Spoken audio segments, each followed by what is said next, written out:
growing old, but the alternative, dying prematurely, is not so great either, obviously. Now, I imagine that most of you are probably contemplating your coming years, eager to maintain your good health and to enjoy your life as much as possible. I'm certainly doing that at this stage of my life. Or perhaps you're wondering if your later years are going to be marred by sickness or disability. Now, of course, ageing is much more than just grey hair and wrinkles. There's various biological changes that occur to our muscles, our insulin, our DNA, arteries, our bones, and even our chromosomes. Have you ever heard the saying, ageing only has an accelerator pedal? How many feel like that? There doesn't seem to be the brake pedal. So we need to avoid pushing that accelerator pedal so hard that we speed up the ageing process. Some of us are always looking for that brake pedal.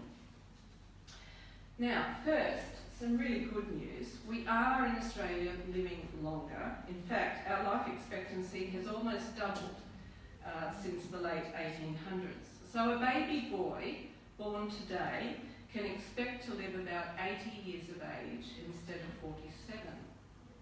Quite remarkable. And for a girl born today, they can expect to live to 84 years of age. There's also a distinct chance that we may even be able to live to 100. Now that's because, in part, due to remarkable advances in medicine and nutritional sciences, and of course also because of improved living conditions and working conditions. So yes, we are living longer, but the real question is, are we living healthier lives? Sadly, the answer is no.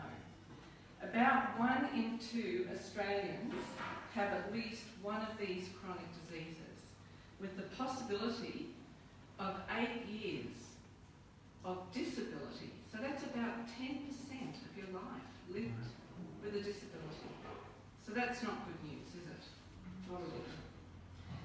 So here in Australia, we really do have a chronic disease crisis, and our biggest killers are heart disease, dementia, stroke, lung cancer, chronic obstructive pulmonary disease, so that's a lung disease, cancers. Now, individual cancers sit about this in incidence, but if you combine all cancers together, they actually are our biggest killer. And then there's type 2 diabetes. It's a major health problem, not just for adults now, but also for kids, for adolescents. Now, did you notice that dementia is now the second leading cause of death, of premature death? It affects 1 in 10 people, 65 and over, and twice as many women as men, as you can see on this graph. Unfortunately, we have very few treatment options for dementia, and the scientists, the researchers tell us if trends continue, it's actually going to overtake heart disease as the leading cause of death within the next 5 years. Now, underlying many of these chronic diseases is the epidemic of obesity, with so many adults and children overweight or obese. This is a really big, dramatic change from 30 years ago, back in the 1980s, which seems only yesterday to me, when my boys were born.